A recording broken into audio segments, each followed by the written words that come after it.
మనం web technology start BSc final year, BSc computer science final years కి web technology tab ఉంది.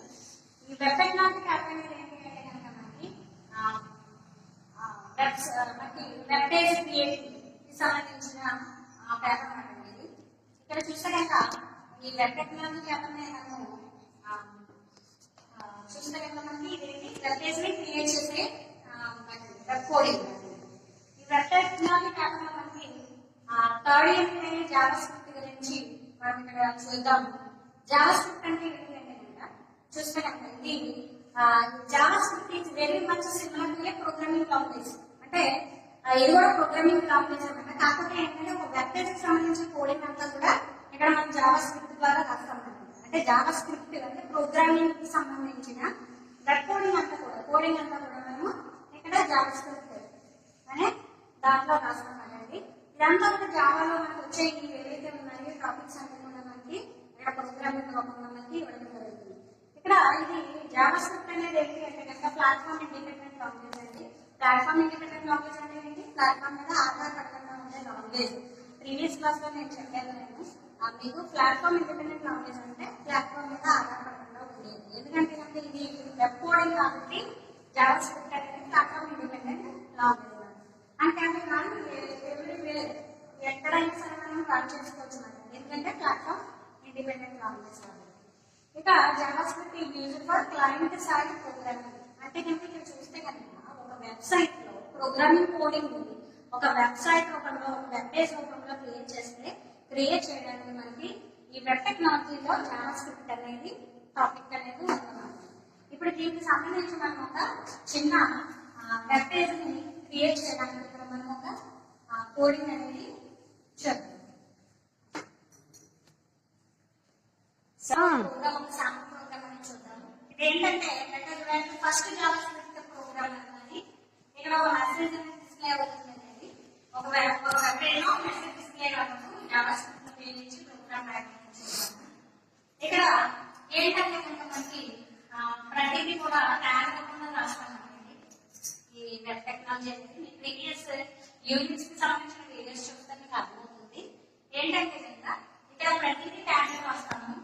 మనకి ఈ స్ట్రక్చర్ ఆఫ్ వెబ్ టెక్నాలజీకి సంబంధించి వెబ్ ప్రోగ్రామింగ్ స్ట్రక్చర్ ఉంటుంది.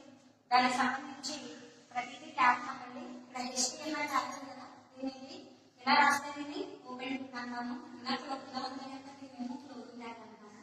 ఓకేనండి, నేను ఇక్కడ డైరెక్ట్ జావా స్క్రిప్ట్ గురించి చెప్తాను కాబట్టి ఇవన్నీ ఎక్స్ప్లెయిన్ చేయట్లేదు.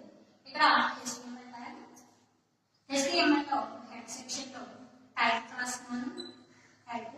టైప్ వచ్చి ఏంటంటే my first JavaScript programme,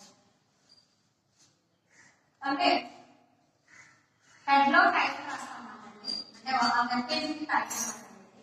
next వచ్చేసి దీనికి సంబంధించి బాడీ, అంటే బాడీలో డిజైన్ చేసేటప్పుడు కూడా బాడీ నెంబర్ రాస్తాము. సారీ, ఇక్కడ టైటిల్ క్లోజ్ అయిపోయింది కాబట్టి టైటిల్ కూడా క్లోజ్ చేస్తాము. నెక్స్ట్ బాడీ ఓపెన్ చేస్తున్నాను. ఈ బాడీలో నేను సెంటర్ కి వచ్చేలాగా ఇక్కడ జావా స్క్రిప్ట్ అనేది నేను రాస్తున్నాను కదా. Java script equal to Java script equal to text, అంటే నేను ఒక టెక్స్ట్ ని టైప్ చేయాలనుకుంటున్నాను. టెక్స్ట్ బై జావా స్క్రిప్ట్ అంటే మీరు జావా స్క్రిప్ట్ ని యూజ్ చేయాలి అంటే ఇక్కడ జావా స్క్రిప్ట్ అనేది ఈ విధంగా రాయాలి. దాంట్లో ట్యాగ్ ఉంటుంది. ఒక టెక్స్ట్ ని టైప్ చేయాలి అంటే Java script equal to text by Java script అని చెప్పేసి ట్యాగ్ రాసి ఆ ట్యాగ్ లో మీరు ఏది రాయాలనుకుంటున్నామో దాన్ని రాస్తాము. ఈ నెక్స్ట్ కంటిన్యూషన్ ఇక్కడ పక్కన రాస్తాము. చూడండి, ఇక్కడ ఒక లైన్ రాయాలనుకుంటున్నాం కాబట్టి document right welcome to first page of Java script. First page of Java script ఇది. నెక్స్ట్ జావా స్క్రిప్ట్ అయిపోయింది కాబట్టి జావా స్క్రిప్ట్ ట్యాగ్ ని క్లోజ్ చేస్తున్నాం. అదేవిధంగా సెంటర్ లో కూడా అయిపోయింది కాబట్టి సెంటర్ క్లోజ్ చేశాను, అండ్ బాడీ క్లోజ్ చేశాను. Head section body section ready అయింది కాబట్టి HTML ఈ వెబ్ పేజ్ ని నేను క్లోజ్ చేస్తాను. ఇది ప్రోగ్రామ్ అండి. మన జావా స్క్రిప్ట్ యూజ్ చేసి ఒక చిన్న శాంపిల్ ప్రోగ్రామ్ అంట. అదేంటి అంటే ఒక line welcome to first page of Java script అనే లైన్ అనేది ప్రింట్ అవ్వడానికి నేను ఒక లైన్ ప్రింట్ అవ్వడానికి రాస్తాను అండి. చూస్తే కనుక ఏంటంటే HTML అంటే ఈ HTML ప్రోగ్రామ్ ని అనేది దీని మధ్యలో హెడ్ సెక్షన్ లో టైటిల్ ఉంటుంది, అంటే హెడ్ లో టైటిల్ ఉంటుంది. టైటిల్ వచ్చేసి my first JavaScript program అన్నమాట. టైటిల్ అయిపోయినప్పుడు వచ్చేసాను. హెడ్ సెక్షన్ టైటిల్ క్లోజ్ అయిపోయింది, హెడ్ క్లోజ్ అయిపోయింది. ఇప్పుడు బాడీ అనేది స్టార్ట్ చేస్తాను. బాడీలో సెంటర్ నేను జావా స్క్రిప్ట్ రాసుకోవాలనుకున్నాను. సెంటర్ లో జావా స్క్రిప్ట్ రాశాను. ఈ జావా స్క్రిప్ట్ అనేది ఈ విధంగా ఉంటుంది. దీని అర్థం ఏంటంటే కనుక టెక్స్ట్ బై ఇప్పుడు Java script equal to text by Java script అని ఉంది కదా. దీని అర్థం ఏంటంటే కనుక ఇక్కడ ఈ లైన్ ఏం చూపిస్తుంది అంటే కనుక ఇది దిస్ లైన్ తెలిసింది web browser but please Java script అంటే వెబ్ బ్రౌజర్ కి జావా స్క్రిప్ట్ అని తెలియజేస్తున్నాను. వెబ్ బ్రౌజర్ కి జావా స్క్రిప్ట్ అని తెలియజేస్తుంది లైన్. ఈ దీంట్లో ఈ లైన్ వచ్చేసి డాక్యుమెంట్ గా రైట్ అనేది ఏంటంటే ఇదేంటి అంటే కనుక ఈ జావా స్క్రిప్ట్ లో ఈ లైన్ అనేది ఈ వెబ్ పేజ్ లో ఇక్కడ లైన్ అనేది ఇక్కడ ప్రింట్ అవుతుంది. డబుల్ కొటేషన్స్ లో ఏదైతే రాసామో welcome to first page of JavaScript అనేది ఆ డబుల్ కొటేషన్స్ లో ఏదైతే లైన్ రాసామో అది మీకు అలా కనిపించడం జరుగుతుంది అన్నమాట. ఇది ఇక్కడ జావా స్క్రిప్ట్ అయిపోయినప్పుడు క్లోజ్ చేశాను. ఈ సెంటర్ ని క్లోజ్ చేశాను. సెంటర్ అనే ట్యాగ్ ని బాడీ అనే ట్యాగ్ ని కూడా క్లోజ్ చేశాను. ఎంటర్ హెడ్ బాడీ క్లోజ్ అయింది కాబట్టి HTML ట్యాగ్ ని క్లోజ్ చేయడం జరిగింది. ఇది ఏంటంటే కనుక ఒక చిన్న సింపుల్ గా ఉంటే శాంపుల్ జావా స్క్రిప్ట్ ప్రోగ్రామ్. ఇక నెక్స్ట్ చూస్తే కనుక ఇక్కడ మనకి ఈ జావా స్క్రిప్ట్ లో ఏమున్నాయంటే కామెంట్స్ కూడా ఉన్నాయి. కామెంట్స్ అంటే తెలుసు కదా, పక్కన చూపించేవి మనకి. ఇక్కడ మనకి జావా స్క్రిప్ట్ లో 2 టైప్స్ ఆఫ్ కామెంట్స్ ఉంటుంది. అదేంటంటే సింగిల్ లైన్ కామెంట్స్, అదేవిధంగా మల్టీ లైన్ కామెంట్స్. ఇదే ప్రోగ్రామ్ లో నేను ఆ single line multi line comments గురించి నేను ఇక్కడ ఇదే ప్రోగ్రామ్ లో ఎడిట్ చేస్తాను. చూడండి, సింగిల్ లైన్ కామెంట్స్ అంటే ఇలా డబుల్ స్లాష్ ఉంటుంది కదా, దాన్ని ఏమంటామంటే సింగిల్ లైన్ కామెంట్స్ అని చెప్తాము. అదే ఎలా ఉంది స్లాష్ HTTP స్లాష్ అంటే వీటినేమో మల్టీ లైన్ కామెంట్స్ అని చెప్తారు. ఇక్కడ సింగిల్ లైన్ మల్టీ లైన్ ఇదే ప్రోగ్రామ్ లో ఏ విధంగా చూద్దామండి. HTML టైటిల్ మాత్రం మార్చుకున్నాను. కామెంట్స్ ఇన్ జావా స్క్రిప్ట్ అని పెడుతున్నాను. Comments in Java script, comments in Java script. Java script లో కామెంట్స్ అంటే ఇక నెక్స్ట్ హెడర్ సెక్షన్ టైటిల్ రోజు హెడ్ రోజు బాడీ సెంటర్ లో జావా స్క్రిప్ట్ ట్యాగ్ బట్టి ఇది. ఇక్కడ నెక్స్ట్ వచ్చేసి డాక్యుమెంట్ డాట్ రైట్ ఇక్కడ కొంచెం మారుతుంది జావా స్క్రిప్ట్ లో. ఏంటంటే కనుక ఇక్కడ నుంచి మనకి ప్రోగ్రామింగ్ కోసం కామెంట్స్ యూజ్ చేయడం వస్తుంది. ఇక్కడ ఏంటంటే కనుక బిలో I have ఏదైతే రాసుకుంటున్నామో అది మనకి సమ్ కామెంట్స్ అంటే కింద కొన్ని కామెంట్స్ చూపించడం జరుగుతుంది అని కనిపిస్తున్నాయి. కామెంట్ స్టేట్మెంట్స్ కనిపిస్తాయి కింద అని చూపిస్తున్నారు. ఈ లైన్ డాక్యుమెంట్ అండ్ రైట్ అంటే ఏదైతే రాస్తున్నామో అది కనిపిస్తున్నాయి. అవుట్పుట్ లైన్ మనకి సి లాంగ్వేజ్ లో ప్రింట్ స్కాన్ ఎలాగో ప్రింట్ ఎలాగో అదే విధంగా మనకి system dot out dot print అనేది జావాలో ఎలాగో మనకి వెబ్ టెక్నాలజీలో డాక్యుమెంట్ డాట్ రైట్ అనేది అర్థమవుతుంది. అంటే ఒక లైన్ డబుల్ కోట్స్ లో ఏదైతే రాస్తామో ఆ లైన్ అనేది ప్రింట్ అవ్వడానికి డాక్యుమెంట్ డాట్ రైట్ అనేది ఉంటుంది. ఇక్కడ ఈ రెండు కామెంట్స్ ప్రింట్ అవ్వాలి. This is a single comment. ఇది సింగిల్ కామెంట్. ఇది వచ్చేసి we can enter some multiple line comments and వచ్చేసి multiple line comments in JavaScript which will వేరైతే will not be displayed on the page. నువ్వు ఏదైతే రాస్తున్నావో ఇదంతా కూడా ఇది మల్టీ లైన్ కామెంట్ లో కనిపిస్తుందట. ఈ లైన్ వచ్చేసి సింగిల్ లైన్ కామెంట్ లో కనిపిస్తుంది. ఇది వచ్చి ఇది అంటే రాసుకున్నాను. Script close, centre close, body close, next వచ్చేసి HTML క్లోజ్. ఇది ఏంటంటే టైప్ లో మనం టైప్ పెట్టుకున్నాము. ఆ జావాస్క్రిప్ట్ ట్యాగ్ లో మనం ఈ రెండు లైన్లు రాస్తున్నాము. ఒక లైన్ వచ్చి ఇది సింగిల్ లైన్ లోని సింగిల్ కామెంట్ లోని మల్టిపుల్ కామెంట్ లోని కనిపించాలన్నమాట. ఈ డేటా దీని వెంట మనం ఏంటంటే ఈ ప్రోగ్రామ్స్ అన్ని కూడా నోట్ ప్యాడ్ లో టైప్ చేసి .html ఏదో ఒక సేమ్ పేరు పెట్టుకుని ఈ ప్రోగ్రామ్ ని .html లో సేవ్ చేస్తే ఆ తర్వాత ఈ ఫైల్ ను ఎప్పుడైతే సేవ్ చేసావో డైరెక్ట్ ఆ ఫైల్ లోకి ఓపెన్ చేస్తే మనకి ఈ ప్రోగ్రామ్ కి సంబంధించి ఏ అమ్మాయి లేకపోతే కనుక మనకు అక్కడ ఒక వెబ్ పేజ్ కింద మనకి కనిపిస్తుంది. ఎందుకంటే ఇది HTML అనేది ఏంటి, మనకి వెబ్ టెక్నాలజీలో జావాస్క్రిప్ట్ అనేది ఏంటి కనుక ఇక్కడ వెబ్ పేజ్ ని క్రియేట్ చేయడము, అందులో జావాకి సంబంధించిన ప్రోగ్రామింగ్ అంతా కూడా జావాస్క్రిప్ట్ రూపంలో మనం రాసుకుంటాం.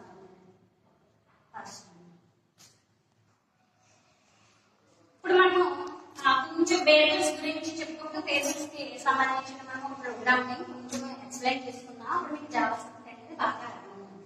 అంటే జావాస్క్రిప్ట్ అంటే ఏంటంటే కనుక జావాకి సంబంధించి ఏదైతే ప్రోగ్రామింగ్ ఉందో అదంతా కూడా ఒక వెబ్ పేజ్ లో మనం రాసుకోవాలి అని ఉంటే కనుక ప్రోగ్రామింగ్ అంతా కూడా జావాస్క్రిప్ట్ రూపంలో మనము ఆ ప్రోగ్రామింగ్ అంతా కూడా రాస్తామండి. ఓకేనండి. ఇప్పుడు మీకు కొంచెం ఐడియా వచ్చిందండి. వేరియబుల్స్ జావాలో కానీ సిలో కానీ వేరియబుల్ అంటే ఏం చెప్పుకున్నాము, ఏదైనా డేటా తీసుకోవాలి అంటే కనుక ఇన్పుట్ కింద కానీ అవుట్పుట్ కింద కానీ ఆ డేటాని తీసుకోవడానికి వేరియబుల్స్ అనేది మనకు ఉపయోగపడుతుంది. వేరియబుల్స్ అంటే కనుక మనం ఆల్ఫాబెట్ రూపంలో తీసుకుంటాం. ఆ వేరియబుల్ మనం ఏ టైప్ ఆఫ్ వేరియబుల్స్ అంటే డేటా తీసుకుంటున్నామో ఆ వేరియబుల్స్ కి సంబంధించి కూడా డేటా టైప్స్ ఉంటాయి. అంటే ఆ డేటాకి సంబంధించి ఇంటీజర్ కానీ ఫ్లోట్ కానీ స్ట్రింగ్ కానీ ఇలా జరుగుతుంది. ఇక్కడ మనకి వేరియబుల్స్ అంటే మీకు ఆల్రెడీ సిలోని చాలా మంది వచ్చే ఉంటుంది, కానీ ఒకసారి నేను చెప్తాను. The variable are created in order to store some information. ఒక ఇన్ఫర్మేషన్ స్టోర్ చేయడానికి ఉపయోగపడటానికి మనం క్రియేట్ చేసుకునే వాటిని ఏమంటాము కనుక వేరియబుల్స్ అంటారు. ఇప్పుడు వేరియబుల్స్ ఉపయోగించి నేను ఒక ప్రోగ్రామ్ ని రాస్తాను చూడండి. వేరియబుల్స్ కి సంబంధించి HTML కొంచెం స్లోగా చెప్తున్నాం. HTML ట్యాగ్ రాస్తాను. HTML లో 2 టైప్స్ ఆఫ్ సెక్షన్స్ ఉంటాయి, header and body. Head section లో ఏముంటుందంటే టైటిల్ ఉంటుందండి. అంటే ఆ వెబ్ పేజ్ కి సంబంధించిన టైటిల్ అనేది టైటిల్ లో రాస్తాను. ప్రతి ట్యాగ్ ఏదైనా ట్యాగ్ రాసుకున్నాక ట్యాగ్ కి సంబంధించిన ఇన్ఫర్మేషన్ రాసేసాక ట్యాగ్ ని క్లోజ్ చేయాలి. టైటిల్ వచ్చేసిందంటే దీనికి వేరియబుల్స్ ఇన్ జావాస్క్రిప్ట్ అంటే తెలియడం కోసం ఈ ప్రోగ్రామ్ వచ్చేసి వెబ్ పేజ్ వచ్చేసి దాని టైటిల్ లోనే మనకి వెబ్ పేజ్ టైటిల్ లోనే మనకి ఇన్ఫర్మేషన్ అంతా తెలుస్తుంది కదండి. మనకి ఏదైనా వెబ్ పేజ్ ని మనం ఓపెన్ చేసినప్పుడు ఆ వెబ్ పేజ్ లోనే ఏ ఇన్ఫర్మేషన్ ఉందో టైటిల్ రూపంలో తెలుస్తుంది కదా. కాబట్టి ఇక్కడ మనము ఆ వెబ్ పేజ్ క్రియేట్ చేసే లాంగ్వేజ్ మనకి వెబ్ టెక్నాలజీ కాబట్టి ఇక్కడ జావాస్క్రిప్ట్ ని ఉపయోగిస్తున్నాం. కాబట్టి ఇక్కడ జావాస్క్రిప్ట్ లో కూడా మనం వేరియబుల్స్ అనే టాపిక్ యూజ్ చేస్తాం. కాబట్టి ఆ టైప్స్ యూజ్ చేసి ఏం రాస్తున్నారంటే variables in JavaScript. Variables in JavaScript. ఇంకా టైటిల్ అయిపోయింది. టైటిల్ ని క్లోజ్ చేస్తాం. టైటిల్ క్లోజ్ చేస్తాం కాబట్టి హెడ్ సెక్షన్ అయిపోయింది కాబట్టి హెడ్ సెక్షన్ కూడా క్లోజ్ చేస్తాం. ఇలా స్లాష్ పెట్టి అది రాస్తే కనుక టైటిల్ రాస్తే కనుక స్లాష్ పెట్టి అది క్లోజింగ్ ట్యాగ్. ఇది ఓపెన్ ట్యాగ్ ఉంటే ఇది close tag. Open tag close tag. Head section లో టైటిల్ మాత్రమే ఉంటుంది, వెబ్ పేజ్ టైటిల్. ఇక హెడ్ సెక్షన్ అయిపోతే బాడీ సెక్షన్ అనేది స్టార్ట్ చేస్తాం. బాడీ అండ్ ఈ బాడీ సెక్షన్ లో దేనైనా సరే నువ్వు డిజైన్ చేసుకోవచ్చు. ప్రీవియస్ యూనిట్ చూస్తే కనుక నీకు ఒక చిన్న శాంపిల్ గా ఒక లైన్ కానీ లేదా ఏదైనా టెక్స్ట్ కానీ ఇంతమంది పిల్లలు చూస్తే మనకి హెడ్ సెక్షన్ కంప్లీట్ అయింది. బాడీ సెక్షన్ రాస్తున్నాను. బాడీ సెక్షన్ లో ఇక్కడ వేరియబుల్స్ ఇస్తాను కదా. ఈ బాడీ సెక్షన్ లో కూడా నేను ఇప్పుడు జావా స్క్రిప్ట్ లో రాస్తాను కాబట్టి సెంటర్ కి బాడీ సెక్షన్ లో సెంటర్ కి జావా స్క్రిప్ట్ ని యూజ్ చేస్తున్నాను. జావా స్క్రిప్ట్ ఈక్వల్ ఇందాక రాస్తానండి టెక్స్ట్ బై జావా స్క్రిప్ట్. ఇది రాస్తాను ప్రతిదానికి కూడా జావా స్క్రిప్ట్ అనేది ట్యాగ్ జావా స్క్రిప్ట్. ఇక్కడ నేను ఇప్పుడు వేరియబుల్స్ అనే కాన్సెప్ట్ ని ఈ జావా స్క్రిప్ట్ లో ఉపయోగించుకుంటాను. వేరియబుల్స్ ఏంటంటే వేరియబుల్ కి ట్యాగ్ అనే డైరెక్టరీ దగ్గర వేరియబుల్స్ కి సంబంధించి డేటా టైప్ ఉంది. A comma B comma C JavaScript లో ఇది ఒక డేటా టైప్ అండి. డేటా టైప్స్ గురించి మనం చెప్పుకున్నాము. అప్పుడు మీకు అర్థమవుతుంది. ఇక్కడ ట్యాగ్ అనే డేటా టైప్ ఉంది. అంటే ఏబిసి అనే 3 వేరియబుల్స్ తీసుకున్నాము ట్యాగ్ అనే డేటా టైప్. అదేవిధంగా వేరియబుల్స్ ఎస్టీఆర్ అని కూడా మనం తీసుకున్నాము. వేరియబుల్స్ ఏబిసి అనే వేరియబుల్స్, ఎస్టీఆర్ అనే వేరియబుల్స్, var అనే డేటా టైప్ లో తీసుకున్నాము. జావా స్క్రిప్ట్ లో var అనేది వేరియబుల్స్ మాట వేరియబుల్ కి సంబంధించిన డేటా టైప్. ఇక్కడ వాల్యూస్ నేను ఇనిషియేట్ చేస్తాను. a equal to 2, b equal to 3. అదే విధంగా క్యాలిక్యులేషన్ కూడా రాసుకుంటాను. c equal to a plus b అని అంటే 2 ప్లస్ 3 ఈక్వల్ టు c లో పెట్టుకుంటాను. ఇప్పుడు అదే విధంగా STR లో కూడా నేను రాసుకుంటున్నాను. STR equal to the result అని చెప్పేసి రాసుకుంటున్నాను.